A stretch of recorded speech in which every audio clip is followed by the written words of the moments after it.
Trusted healthcare choice for millions, real to real. Medicover Hospital, Secunderabad.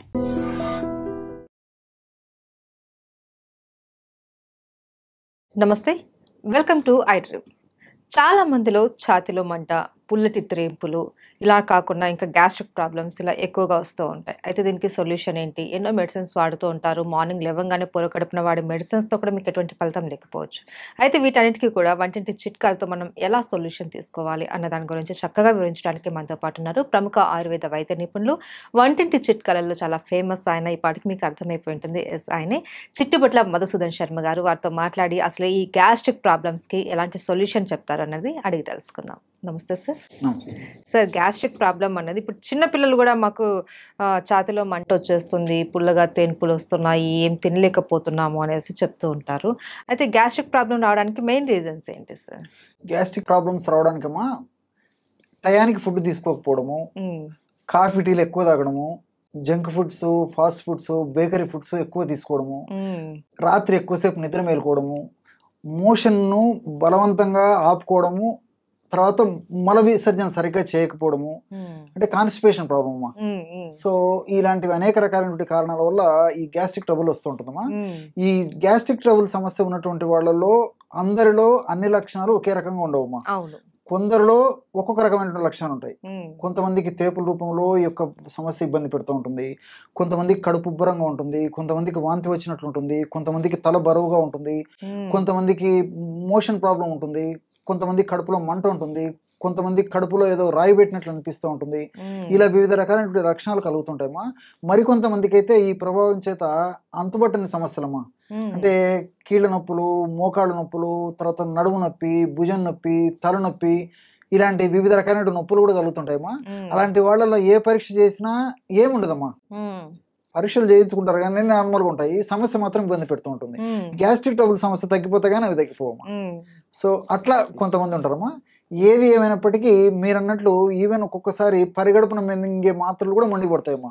కొన్నాళ్ళ పాటు వాడేసరికి అవి కూడా మాకు సాధ్యం కాదని చెప్పేసి మొండి పడితే ఆ టాబ్లెట్స్ మార్చుకోవడము, వాటి యొక్క డోస్ పెంచుకోవడము చేసుకునేటువంటి పరిస్థితి ఏర్పడుతుందమ్మా. దీర్ఘకాలికంగా అలాంటి కృత్రిమ ఆధునిక రసాయన ఔషధాలు వాడడం ఏమాత్రం క్షేమదాయకం కాదమ్మా. కాబట్టి సేఫ్టీగా ఉన్నటువంటి క్షేమదాయకమైనటువంటి సైడ్ ఎఫెక్ట్స్ అయినటువంటి మందులు వాడుకోవడం మంచిదమ్మా, ఆహార ఔషధాలు. అందుకే అంటే సార్, మన కడుపు చల్లగా ఆరోగ్యంగా ఉంటేనే మనం ఆరోగ్యంగా ఉంటాము అనేసి చెప్తూ ఉంటారు. ఎగ్జాక్ట్లీ. అయితే సార్, ఏంటి సార్ ఈ గ్యాస్ట్రిక్ ప్రాబ్లం లక్షణాలు చెప్పారు, అలాగే ఇది ఎవరికి ఎక్కువగా వచ్చే అవకాశాలు ఉంటాయంటారు? సర్వసాధారణంగా అమ్మా చిన్న పిల్లలు తక్కువగా వస్తుంటుందమ్మా ఈ సమస్య. యుక్త వయస్సు ఉన్నటువంటి వాళ్ళలో, అదేవిధంగా వయసు వచ్చినటువంటి వాళ్ళలో ఎక్కువ కలుగుతుంటాయమ్మా. యుక్త వయసు వచ్చిన వాళ్ళలో వీళ్ళకేమంటే ఆ వయసు ప్రభావం చేత ఆహారం సరిగ్గా టయానికి తినకపోవడము, ఈ ఫాస్ట్ ఫుడ్స్, జంక్ ఫుడ్స్, తర్వాత కొద్ది శాతం మందిలో ఈ ఆల్కహాల్, స్మోకింగ్ ఇలాంటివన్నీ కారణాలమ్మా. రాత్రి ఎక్కువసేపు నిద్ర మేలుకుంటుంటారు. ఇలాంటి కారణాల వల్ల చాలా వరకు యుక్త వయసు వాళ్ళలో కలుగుతుంటాయమ్మా. అదేవిధంగా చిన్నపిల్లల విషయానికి వస్తే వీళ్ళకు చాలా మందికి ఆ చిన్నపిల్లలకు ఆకలి తెలియదమ్మా. కాబట్టి ఆకలి తెలియక సరైనటువంటి ఆహారం సరిగ్గా తీసుకోలేకపోవడం చేత తెలిసి తెలియక వాళ్లకు ఈ యొక్క సమస్య వస్తుంటుంది. రెండోది ఏంటంటే చిన్నపిల్లలు ఈ జంక్ ఫుడ్స్ అవి ఎక్కువ తీసుకుంటుంటారమ్మా. దీనివల్ల కూడా ఈ గ్యాస్ట్రిక్ ట్రబుల్ సమస్యలు వస్తుంటాయి. అట్లే వయసు వచ్చినటువంటి వాళ్ళు చూసినట్లయితే వయసు వచ్చిన తర్వాత ఏదో ఒక సమస్య చుట్టుముట్టి ఇబ్బంది పెడుతూ ఉంటుందమ్మా, ఏదో ఒక రకమైనటువంటి అనారోగ్యం. ఉదాహరణకి మనం 10 మందిని మనం గమనించినట్లయితే 50 సంవత్సరాలు దాటినటువంటి వాళ్ళలో, అలాగే చెప్పుకుంటూ పోతే ఈ రోజు 40 సంవత్సరాలు దాటినటువంటి వాళ్ళలో ఏదో ఒక సమస్య, అనారోగ్య సమస్య, ఏదో ఒకటి మాత్రం వేసుకుంటుండాల్సిందే, ఆ రోజును గడుపుతుండాల్సిందే. సో ఈ విధంగా వయస్సు పెరిగే కొద్దీ, వయస్సు వచ్చే కొద్దీ వ్యాధుల తాకిడి ఎక్కువైపోతుందమ్మా. వ్యాధుల తాకిడి ఎక్కువైపోద్ది, మందుల వాడకం ఎక్కువైపోతుంది. మందుల వాడకం ఎక్కువైపోద్ది, ప్లస్ ఉన్న మైనస్లు జాస్తి అయిపోతాయి. ఆ మైనస్లలో ఇది ఒకటమ్మా గ్యాస్ట్రిక్ ట్రబుల్. సో వాళ్ళు చాలా సఫర్ అయిపోతుంటారు అనమాట. ఆహారం కంటే మందులు జాస్తి అయిపోయేటువంటి పరిస్థితి అయిపోతుంది. సంచి నిండా మందులతోనే కడుపు నింపుకోవాల్సిన పరిస్థితి ఏర్పడుతుంది. దీనివల్ల ఈ యొక్క జీర్ణ వ్యవస్థ అంతా అతలాకుతలమైపోయి వివిధ రకాలైనటువంటి గ్యాస్ట్రిక్ ట్రబుల్ సమస్యలు వస్తుంటాయి. కాబట్టి అందరికీ వస్తాయి, కానీ ఒక్కొక్కరికి ఒక రకమైన కారణాల వల్ల లక్షణాలు కూడా ఒక్కొక్క విధంగా ఉంటుంటాయమ్మా. అయితే కారణాలు ఏవైనా సరే సార్, ఈ ప్రాబ్లం అన్నది చాలా సివియర్‌గా ఉంటుంది. చాలామంది ఇబ్బంది పడిపోతూ ఉంటారు. అలాంటప్పుడు ఏం చేయాలి సార్? మనకు వంటింట్లో దొరికే చిట్కాలేంటి? దీనికమ్మా అన్ని మనకు తెలిసినట్టే అమ్మా. కానీ ఇందులో ఇంత అద్భుతమైనటువంటి ఔషధ గుణాలు ఉన్నాయా, ఇంత రిజల్ట్స్ వస్తుందని చెప్పేసి ఆశ్చర్యం వేస్తుందమ్మా. మనం వాడి చూస్తే గానీ తెలియదు అన్నమాట దాని ఫలితము. కేవలం 3 ఆహార ఔషధాలమ్మా. ఓకే. జీలకర్ర, ధనియాలు, సోంపు గింజలు. ఎక్కడ ఏ వేలు ఖర్చు పెట్టాల్సిన అక్కర్లేదమ్మా. అద్భుతమైనటువంటి ఔషధం. ఈ 3 పదార్థాలు ఒక్కొక్కటి 50 గ్రాములు తీసుకోవాలమ్మా. అంటే జీలకర్ర ఒక 50 గ్రాములు వేయించేసేసి, ధనియాలను వేయించి ఒక 50 గ్రాములు, సోంపు గింజలను వేయించేసి ఒక 50 గ్రాములు తీసుకోవాలి. అన్ని దోరగా వేయించుకోవాలి. అన్ని కలిపేసి మిక్సర్ అయినా వేసుకోవచ్చమ్మా. ఓపిక ఉంటే సపరేట్ అని తయారు చేసుకోవచ్చు. లేకపోతే అన్ని కలిపేసి మిక్సర్ వేసేసుకోవచ్చు. బాగా జల్లి పట్టేసేస్తే సరే ఒక 10 గ్రాములు అటు ఇటు అయినా ఇంచుమించు 140 గ్రామ్స్ 150 గ్రామ్స్ ఔషధం తయారైపోతుంది. మొత్తం పౌడర్, బ్రహ్మాండమైనటువంటి పౌడర్ తయారైపోతుంది. దాన్ని ఒక గాసీసారి నిల్వ ఉంచుకున్నామా. 1/2 టీ స్పూన్ ఉదయం ఆహారం తర్వాత అరచేతి మీద వేసుకొని కొద్దిగా చప్పరించేసేసి నీళ్ళు తాగేసేయాలమ్మా. కొద్దిగా 1/2 గ్లాస్ వాటర్. రాత్రి ఆహారం తిన్న తర్వాత కూడా ఒక 1/2 టీ స్పూన్ ఒక అరచేతులు వేసుకొని చప్పరించాలమ్మా. బాగా ఎంజాయ్ చేస్తూ అది చప్పరిస్తూ మింగేసేయాలి. ఒక కప్పు అంటే ఒక 100 ml వాటర్ తాగితే సరిపోతుంది. చిన్నపిల్లలు అయితే కొంచెం డోస్ తగ్గించుకోవాలమ్మా. అంటే 12-13 సంవత్సరాలు దాటినటువంటి వాళ్ళకందరికీ ఈ డోస్ సరిపోతుంది. ఇంకా 12-13 సంవత్సరాల కంటే తక్కువ ఉన్నటువంటి వాళ్ళలో 1/2 టీ స్పూన్ కాకుండా 1/4 టీ స్పూన్ ఆ రేంజ్లో వాడుకుంటే సరిపోతుంది. సో ఇది వాడడం వల్ల ఏమైతుందంటే within 3rd day 4th day నుంచి మంచి బ్రహ్మాండమైనటువంటి రిజల్ట్స్ వస్తాయమ్మా. సో ఇప్పుడు మనం చెప్పుకున్నటువంటి లక్షణాలన్నిటికి కూడా ఇది దివ్య ఔషధం. అన్ని దివ్య ఔషధం. ఇన్ని లక్షణాలు చెప్పాం కదమ్మా. ఏ లక్షణాలు కానివ్వండి, గ్యాస్ట్రిక్ ట్రబుల్ అంటే కేర్ ఆఫ్ అడ్రస్ ఇదే. అంత అద్భుతంగా పనిచేస్తుంది అనమాట. సో మనము ఆధునికంగా ఆలోచించినట్లయితేమా, ఇప్పుడు జీలకర్రలో థైమాల్ అనేటువంటి రసాయన పదార్థము, క్యుమినాల్డిహైడు, ఎపిజెనిన్, ఇలాంటి ల్యూటియోలిన్ అనేటువంటి అనేక రకాలైన రసాయన పదార్థాలు ఉన్నాయమ్మా. ఇవన్నీ కూడా ప్రత్యక్షంగా పరోక్షంగా గ్యాస్ట్రిక్ జ్యూసెస్ని పెంచేందుకు ఉపయోగపడతాయి. తర్వాత బైల్ జ్యూస్ అమ్మా. బైల్ జ్యూస్ బాగా ఉత్పత్తి అవుతూనే బాగా ఆకలి అవుతుంది, జీర్ణశక్తి బాగా జరుగుతూ ఉంటుంది. సో బైల్ జ్యూస్ బాగా ఉత్పత్తి అయ్యేందుకు ఈ జీలకర్రలో ఉన్నటువంటి ఇలాంటి అనేక రకాలైన రసాయన పదార్థాలు ఉపయోగపడతాయి. అట్లే ధనియాల్లో కొరియాండ్రాల్ అనేటువంటి రసాయన పదార్థము, ఇలాంటి రసాయన పదార్థాలు కూడా ఈ జీర్ణ వ్యవస్థలో వచ్చేటువంటి వివిధ రకాలైనటువంటి గ్యాస్ట్రిక్ ట్రబుల్ సమస్యలకు ఉపయోగపడతాయమ్మా. అంటే సోంపు గింజలమ్మా. సోంపు గింజలో ఎనథాలు, తర్వాత ఫైబరు, ఇలాంటి రసాయన పదార్థాలు ఉంటాయమ్మా. ఎనథాల్ అనేటువంటి ఈ రసాయన పదార్థము మనం తీసుకున్నటువంటి ఆహార పదార్థాలు పులవకుండా చేస్తాయి, బాగా జీర్ణమయ్యేటట్టు చేస్తాయి. తర్వాత చక్కగా విసర్జన అంటే వేస్ట్ పదార్థం త్వరగా విసర్జింపబడేదానికి కూడా ఎనథాల్ అనేటువంటి పదార్థం ఉపయోగపడతాయమ్మా. అదేవిధంగా ఫైబర్, ఈ ఫైబర్ కూడా మోషన్ ఫ్రీ అయ్యేందుకు ఉపయోగపడుతుంది. ఆహార పదార్థం పులవకుండా ఉపయోగపడుతుంది.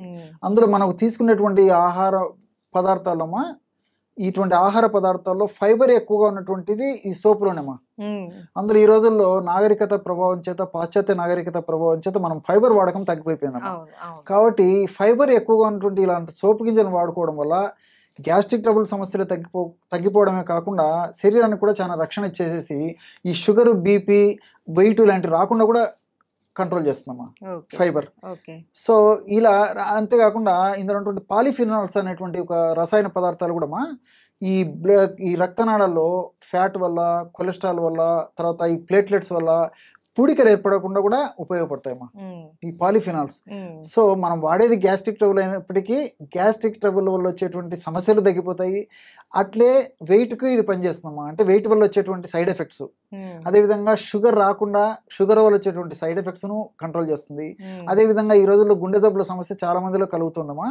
సో గుండెలో బ్లాక్ కావడము, రక్తనాళాల్లో పూడికలు ఏర్పడము, ఆ పూడికలు కూడా వచ్చిన పూడికలు త్వరగా తగ్గించేందుకు, ఆ పూడికలు రాకుండా ఉండేందుకు కూడా ఇది ప్రొలాంగ్ చేసేందుకు కూడా ఈ యొక్క ఉపయోగపడుతుంది. మల్టీ బెనిఫిట్స్ ఉన్నాయి కాబట్టి అందరూ క్షేమదాయకంగా వాడుకోవచ్చమ్మా. చాలా అద్భుతమైనటువంటి ఔషధం అమ్మా. Okay sir. ఏ లక్షణాలు కనపడినా సరే మనకి 3 పదార్థాలతో చేసుకున్నటువంటి పౌడర్ కొద్దిగా తీసుకుంటే చాలు, చాలా చక్కటి రిలీఫ్ అయితే మనకు దక్కుతుంది. డెఫినెట్ అమ్మా. Thank you so much sir. నమస్తే.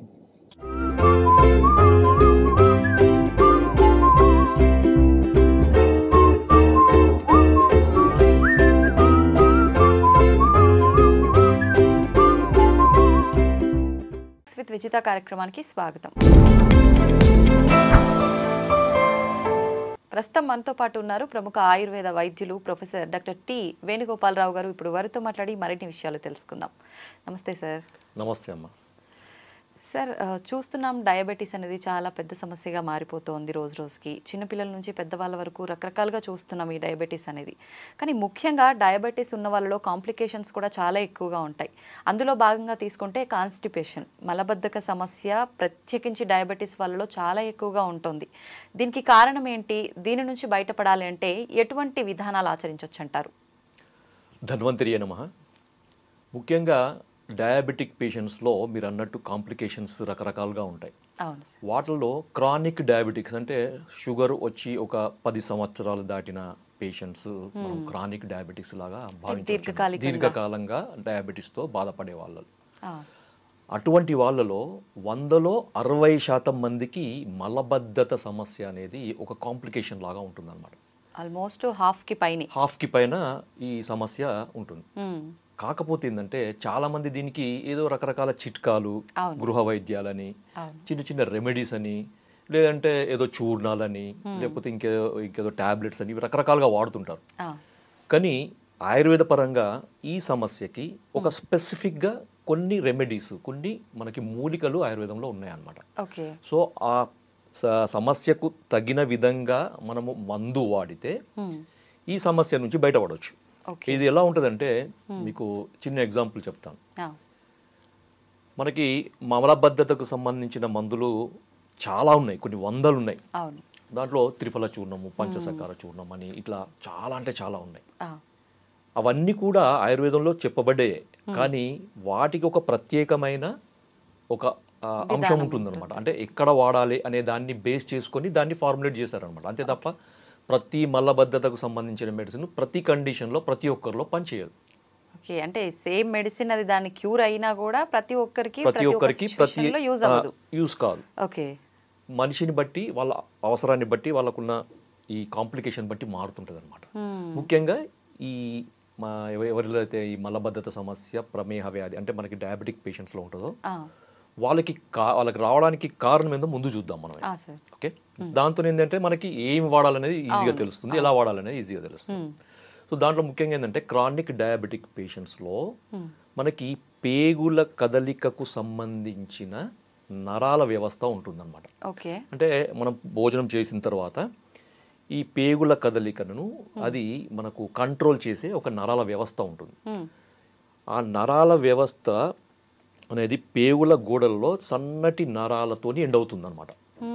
మనకి వెంట్రుక ఎంతైతే మందంగా ఉంటుందో అంత సన్నటి ఈ నరాలు మనకి ఎండ్ పార్ట్స్ ఆఫ్ ది ఈ గట్ అంటారు.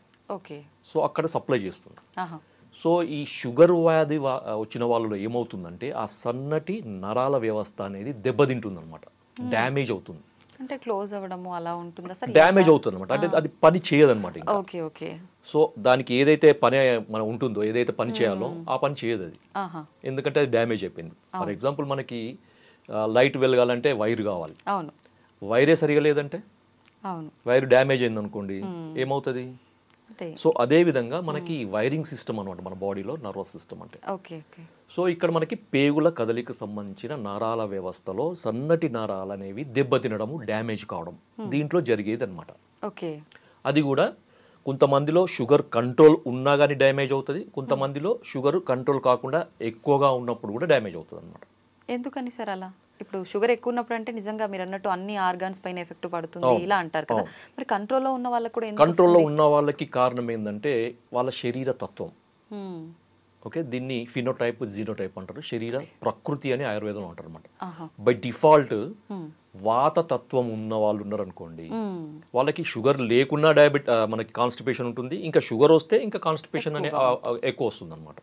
సో అది మనకి కాన్స్టిట్యూషన్ పరంగా కూడా మనకి డయాబెటిక్ కంట్రోల్లో ఉన్నా కానీ వాళ్ళ శరీర తత్వాన్ని బట్టి ఈ సమస్య వచ్చే అవకాశం ఉంటుంది అన్నమాట. ఓకే, సెకండ్ వచ్చేసి మరి దీనికి ఈ సమస్య నుంచి బయటపడడానికి మనం ఏం చేయాలి, రెండవ ప్రశ్న కదా. సో దీనికి ఏంటంటే మా క్లినిక్లో మేము దాదాపు ఒక 20 ఏళ్ళ నుంచి ప్రాక్టీస్ చేస్తున్నాం. డయాబెటిక్ పేషెంట్స్ చాలామంది వస్తుంటారు, వేల మందిలో మేము చూస్తుంటాం. సో వాళ్ళలో మేము ఎక్కువగా ఈ ఒక మూలికను మేము ఇస్తుంటాం అనమాట. సో అది చాలా అద్భుతంగా పనిచేస్తుంది. అది ఈరోజు మన ప్రేక్షకుల కొరకు మనం చెప్తున్నాం అనమాట. సో దాని పేరు ఏంటంటే చూడమ్మా, ఇది ఏ మూలిక సార్ ఇది? దీని పేరు కట్టుక్క రోహిణి అమ్మ, తెలుగులో దీన్ని కట్టుక్క రోహిణి అంటారు. కట్టుక్క రోహిణి. ఓకే. దీన్ని ఆయుర్వేదంలో కుట్టుకి ఆర్ కట్టుకి అని అంటారు. సో దాదాపు అన్ని భాషల్లో కూడా కట్టుక రోహిణి లేదా కుట్కి అని అంటారు. హిందీలో కుట్కి అంటారు. ఓకే. సో సంస్కృతంలో కట్టుకి అని అంటారు, హిందీలో కుట్కి, తెలుగులో కట్టుక రోహిణి. కట్టుక, కుట్టుకి, కట్టుకి ఇవంతా ఆల్మోస్ట్ అన్ని లాంగ్వేజ్లో వస్తుంది. సో మీరు మార్కెట్లో కట్టుక రోహిణి అంటే మనకి ఈజీగా దొరుకుతుంది. ఇది చెట్టుకు సంబంధించిన వేరు భాగం అన్నమాట. మనకి ఇది ఎక్కువగా హిమాలయాల్లో పెరుగుతుంది అన్నమాట. హిమాలయాల్లో పెరిగే మూలిక ఇది. ఇప్పుడు మామూలుగా మనకి స్టోర్స్ లో మనకి ఆయుర్వేదం మూలికలు అమ్మే షాప్స్ దొరుకుతుంది. లేదు అంటే ఆన్లైన్ లో కూడా మీరు కట్టుకి లేకపోతే కట్టుక రోహిణి అని కొట్టండి, దొరుకుతుంది. ఇప్పుడు బాగుంది సార్, మీరు సమస్య చెప్పారు, దానికి పరిష్కారం ఏంటి అంటే ఈ మూలిక అని చెప్పారు. మరి ఈ మూలికను తీసుకొచ్చాము, దీన్ని ఎలా ఉపయోగించాలి? తప్పకుండా అది ఎట్లా అంటే మీరు మామూలుగా మీరు మార్కెట్లో తీసుకొచ్చింది కానీ లేకపోతే మీరు ఎక్కడి నుంచి తెప్పించుకున్నది కానీ దీన్ని పొడి చేసుకోవాలమ్మా. పొడి చేసుకోవాలంటే మీరు మామూలుగా ట్రెడిషనల్గా దంచి కానీ రోట్లో వేసి దంచి వస్త్రగాలితం పట్టి పొడి చేసుకొని స్టోర్ చేసుకోవచ్చు. లేదు మాకు అది చేత కాదు, మాకు రో లేదు అంటే మీరు డైరెక్ట్ మిక్సీలో వేసి మీరు పొడి చేసుకొని వస్త్రగాలితం చేసుకొని సన్నటి పొడి చేసుకొని మీరు స్టోర్ చేసుకో. లేదు పొడి రూపంలో దొరకదా? అదే అంటున్నాయి. ఇప్పుడు ఈ రెండు కూడా మాకు వీలు కాదు అంటే డైరెక్ట్ మీరు పొడి రూపంలో దొరుకుతుంది మీకు, అది తెప్పించుకోవచ్చు. సో మనకు ఓవరాల్ గా పొడి కావాలి మనకి. సో ఈ పొడిని వాడే విధానం ఏంటంటే ప్రతిరోజు కూడా సాయంత్రం పూట అమ్మ, అంటే చాలా మంది ఈ కాన్స్టిపేషన్ కు సంబంధించిన ఈ మెడిసిన్స్ అన్ని రాత్రి పడుకునేటప్పుడు వాడతారు. అవును కదా. అవును. కానీ ఇక్కడ మనం ఏంటంటే ఈ షుగర్ పేషెంట్స్కు సంబంధించిన కాన్స్టిపేషన్లో ఏమవుతుందంటే నేను ఇంతకుముందు చెప్పిన పేగుల కదలిక తగ్గుతుంది. నరాల వ్యవస్థ దెబ్బతినడం వల్ల పేగుల కదలిక తగ్గుతుంది. తగ్గడం వల్ల పేగుల కదలిక చాలా స్లోగా అవుతుంది అనమాట. స్లోగా కావడం వల్ల ఏమవుతుందంటే మనకు ఫీసిస్ మలం అంటారు కదా, ఎక్కువసేపు పేగులలో ఉంటుంది. దాంతో ఏమవుతుందో దాంట్లో ఉండే వాటర్ అంతా అబ్జర్వ్ అవుతుంది అనమాట. అబ్జర్వ్ కావడం ఏమవుతుంది, అది గట్టిగా అవుతుంది, హార్డ్ స్టూల్స్ అంటారు కదా. సో ఈ హార్డ్ స్టూల్స్ వల్ల వీళ్ళు మోషన్ పోవడానికి చాలా ఇబ్బంది పడుతుంటారు. సో బలవంతంగా ముక్కాల్సి వస్తుంది. కొంతమందికి బయటికి వచ్చినా కానీ ఇది హార్డ్ ఉండడం వల్ల ఏమవుతుందంటే అక్కడ ఉరుచుకుపోయినట్లయి బ్లడ్ కూడా పడుతుంది అనమాట. కొంతమందికి అక్కడ తట్టుకొని పోతుంది. తర్వాత కొంతమందికి ఇన్కంప్లీట్ సెన్సేషన్, మోషన్ పోయినా కానీ ఇంకేదో మిగిలిపోయినట్టుండే సెన్సేషన్ వస్తుంది. ఇవన్నీ కూడా ఈ డయాబెటిక్ కాన్స్టిపేషన్ ఉండే లక్షణాలు. కొంతమందికి ఇంకా ఎట్లుంటుందంటే ఇంకా కొంచెం ఎక్కువ ఏజ్ వాళ్ళంటే 70-75+ ఇయర్ వాళ్ళలో ఈ కాన్స్టిపేషన్ చాలా ఏళ్ళ నుంచి ఉండి ఇబ్బంది పడుతున్న వాళ్ళు ఏమవుతుందంటే ఈ ఉండల్లాగా తయారవుతుంది అనమాట మళ్ళీ. సో వేలు పెట్టి బయటికి తీయాల్సిన పరిస్థితి. కొంతమందికి 2 రోజులకు రాదు, 3 రోజులు, కొంతమందికి 4-5 రోజులు, కొంతమందికి వారం వరకు కూడా మోషన్ బయటికి రాకుండా ఉంటుంది అనమాట. సో ఇలా జరుగుతుంది మనకి. చాలా ఇబ్బంది పడుతుంటారు. వాళ్ళకి ఆయాసం రావడము, తర్వాత భోజనం చేయాలంటే తినాలనిపించదు, పొట్ట ఉబ్బరం లాగా ఉంటుంది. తర్వాత కొంచెం తిన్నా కానీ కడుపు నిండినట్టు ఉంటుంది. అంత చాలా ఇబ్బందికరంగా ఉంటుంది. ఎందుకంటే డ్రైనేజ్ సిస్టమ్ అమ్మ, సింపుల్ గా డ్రైనేజ్ సిస్టమ్ సరిగా లేకపోతే ఒక్కసారి డ్రైనేజ్ క్లీన్ ఎక్కడికక్కడ జామ్ అయిపోతుంది అని అంటే అది అంతే. డ్రైనేజ్ కరెక్ట్ గా ఉంటే మొత్తం డిటాక్స్ అవుతుంది బాడీ. డిటాక్స్ ఏంటంటే బాడీ యాక్టివ్ అవుతుంది. వరకేనా అంతే, వీళ్ళకనే కాదు. సో ఇక్కడ కుట్టికి ఏం చేస్తుందంటే ఈ కట్టుక రోహిణి నేను చెప్పాను కదా, దీన్ని వాడే విధానం ఏంటంటే సాయంత్రం పూట వాడాలి. ఉదాహరణకి లంచ్ ఒక 2 o'clock చేస్తారు, డిన్నర్ ఒక 7 o'clock చేస్తారు అంటే మీరు తీసుకోవాల్సింది ఒక 4 to 5 మధ్యలో తీసుకోండి. లంచ్ డిన్నర్ కి 2 గంటల ముందు, లంచ్ కి 2 గంటల తర్వాత, ఈ మధ్యలో తీసుకోవాలన్నమాట. సో దీన్ని ఒక టీ స్పూన్ పొడిని ఒక పావు కప్పు గోరువెచ్చని నీళ్ళలో కలిపేసి తాగాలి అంతే. కానీ చాలా మంది ఇబ్బంది పడేది ఏంటంటే ఇది చాలా చేదుగా ఉంటుందమ్మా, చాలా చేదుగా ఉంటుంది. అయినా తీసుకోవాలి, కళ్ళు మూసుకొని తీసుకోవాలి, ముక్కు మూసుకొని కళ్ళు మూసుకొని తీసుకోవాలి, తప్పదు. దీనివల్ల బెనిఫిట్స్ ఏంటో చెప్తాను నేను. ఎందుకంటే కట్టుక రోహిణి మనం ఎందుకు ఇస్తున్నాము ఈ కండిషన్లో అంటే ఆయుర్వేదంలో కట్టుక రోహిణికి ఒక స్పెసిఫిక్ యాక్షన్ చెప్పారనమాట. సో భేదితం పిండిత మలానాం అంటే గట్టిపడ్డ మలాలను సాఫ్టెన్ చేస్తుంది ఇది. సో ఆ లోపల ఉన్న హైడ్రేషన్ అంటే వాటర్ లాగకుండా చేస్తుంది ఇంటెస్టైన్స్లో, చేసి లోపల ఉన్న ఈ ఫీస్ మలానికి మెత్తబడేటట్టు చేస్తుంది అనమాట. వాళ్ళు మోషన్ పోవడానికి చాలా ఈజీ అవుతుంది, ఎక్కువ స్ట్రెయిన్ లేకుండా పూర్తిగా అది తగ్గుతుంది. ఇంకొకటి ఏంటంటే కట్టుక రోహిణి చాలా మంది చాలా అంటే ఆయుర్వేద వైద్యులందరికీ తెలుసు కట్కరోహిణి అనేది లివర్కి సంబంధించిన మందు అని. ఎందుకంటే లివర్ యొక్క ఫంక్షన్ కూడా ఇది రిస్టోర్ చేస్తుంది అనమాట. కొంతమందికి లివర్ ప్రాబ్లం వల్ల కూడా కాన్స్టిపేషన్ రావచ్చు. ఓకే, డయాబెటీస్ పేషెంట్లో నరాలతో వల్లనే కాకుండా కొన్నిసార్లు లివర్ ప్రాబ్లం వల్ల కూడా రావచ్చు. నరాల వ్యవస్థ బాగానే ఉండి అలాంటి ప్రాబ్లం ఉన్న వాళ్ళకి కూడా ఇది పనిచేస్తుంది, సెట్ అవుతుంది. ఎందుకంటే మనకు లివర్ ఫంక్షన్ టెస్ట్ లో ఎస్జిపిటి, ఎస్జిపోటి అనే ఎంజైమ్స్ ఉంటాయి, లివర్ ఎంజైమ్స్. ఈ ఎంజైమ్స్ ఎలివేట్ అయినప్పుడు కూడా మనకి సైంటిఫిక్, ఇది నేను చెప్పేది కాదు, నా సొంతంది కాదు ఇది. సో ఇది సైంటిఫిక్ గా ప్రూవ్ అయింది అనమాట. ఎస్జిపిటి, ఎస్జిఓటి లెవెల్స్ ని ఇది రెడ్యూస్ చేస్తుంది, బిలియరీ సీక్రెషన్ ని కంట్రోల్ చేస్తుంది, రెగ్యులేట్ చేస్తుంది. కాబట్టి ఇలాంటి సమస్య ఉన్న వాళ్ళు కూడా దీన్ని ఖచ్చితంగా వాడుకోవచ్చు. బిలియరీ సీక్రెషన్స్ కూడా మంచిగా చేస్తుంది. ఇంకొక అడ్వాంటేజ్ ఏంటంటే మనకి రీసెంట్గా జరిగిన మనకి ఈ సైంటిఫిక్ రీసెర్చ్లో తేలింది ఏంటంటే ఇది షుగర్ని కూడా కంట్రోల్ చేస్తుంది. కాంప్లికేషన్ కాకుండా షుగర్ ని కూడా కంట్రోల్ చేస్తుంది. అంటే అలా కంట్రోల్ చేయాలంటే సుమారుగా ఎంత కాలం నుంచి వాడుతూ ఉండాలి? రెగ్యులర్ గా వాడుకోవచ్చు, దీనివల్ల ఎటువంటి నష్టం ఉండదు. కొన్ని ఆయుర్వేద మూలికలు వాడేటప్పుడు బాడీ ఓవర్ హీట్ అవుతుంది, రెగ్యులర్ గా వాడకూడదు ఇలా చెప్తుంటారు కదా సార్, అలాంటి ప్రాబ్లం? అలాంటిది ఏం లేదమ్మా, అలాంటిది ఏమీ ఉండదు. హీట్ అంటే ఇది వేరే టాపిక్. అది నిజంగా చెప్పాలంటే హీట్ చేస్తుందా లేదా అనేది వేరే టాపిక్. ఎందుకంటే హీట్ చేయడం అనేది ఆయుర్వేద కొన్ని రకాల ఆయుర్వేద మందుల యొక్క లక్షణం. ఇప్పుడు మీరు మోటార్ బైక్ నడుపుతున్నా, చల్లబడిపోయిందండి, అది స్టార్ట్ అవుతుందా? లేదు. అది కొద్దిగా హీట్ అయితేనే అది పోతుంది. అంటే ఒక మెటబాలిక్ స్టిమ్యులేషన్ అనమాట అది. ఆ మెడిసిన్ ఏం చేస్తుంది, మెటబాలిజాన్ని స్టిమ్యులేట్ చేస్తుంది అనమాట. స్టిమ్యులేట్ చేసినప్పుడు ఆ బాడీలో ఉండే టాక్సిన్స్ అన్ని డిటాక్స్ అవుతాయి. మనకి కణకణాల్లో పేరుకొని పోయిన మలాలు అంటారు, వాటిని బయోటాక్సిన్స్ అంటారు. ఆయుర్వేదంలో ఆమం అంటారు, సో ఆమదోషం అంటారు అనమాట. సో ఇవన్నీ టాక్సిన్స్, బయోటాక్సిన్స్ అన్ని రిలీజ్ కావాలంటే ఒక రకమైన ఫోర్స్ కావాలన్నమాట. ఆ మందు ఒక ఫోర్స్తో పోవాలి. ఊరికే ఏదో ఇట్లా మనం ఇది సైకిల్ తొక్కున్నట్టు తొక్కుని పోయే మందు మనకు వద్దు. మనకు బుల్లెట్ స్పీడ్తో పోయే మందే కావాలన్నమాట కొన్నిటికి. సో ఆ స్పీడ్తో పోయినప్పుడు బాడీలో ఉండే మెటబాలిక్ యాక్టివిటీ అనేది స్టిమ్యులేట్ అవుతుంది అనమాట. అప్పుడు వేడి చేసినట్టు అనిపిస్తుంది, బాడీ హీట్ అయినట్టు అనిపిస్తుంది, అంతే తప్ప అది నెగటివ్ కాదు.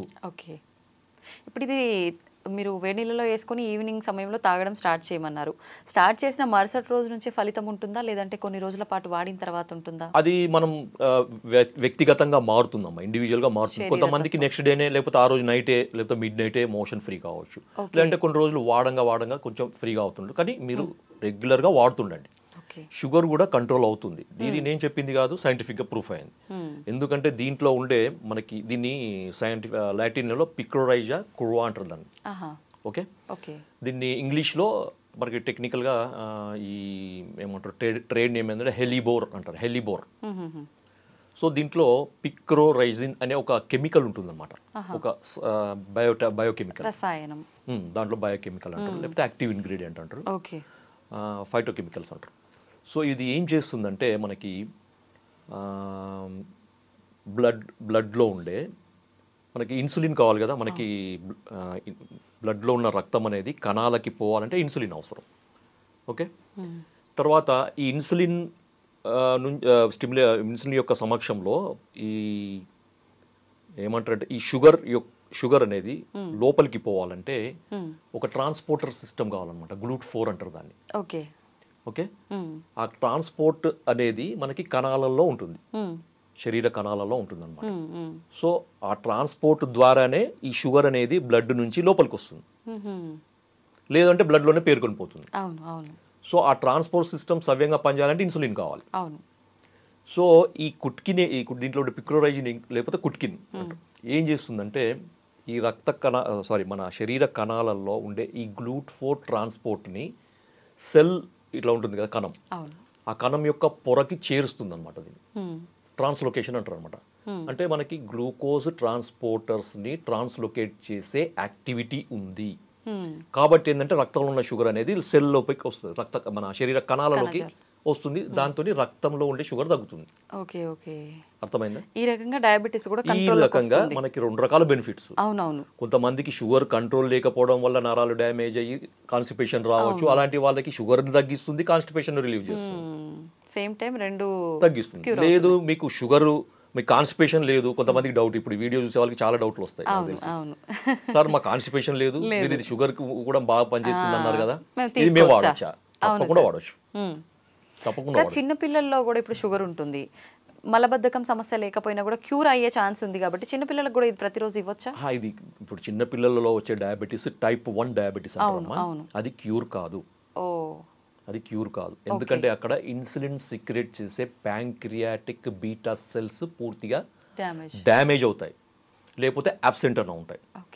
సో దానికి వేరే లేదు, వేరే ఆల్టర్నేటివ్ లేదు దానికి.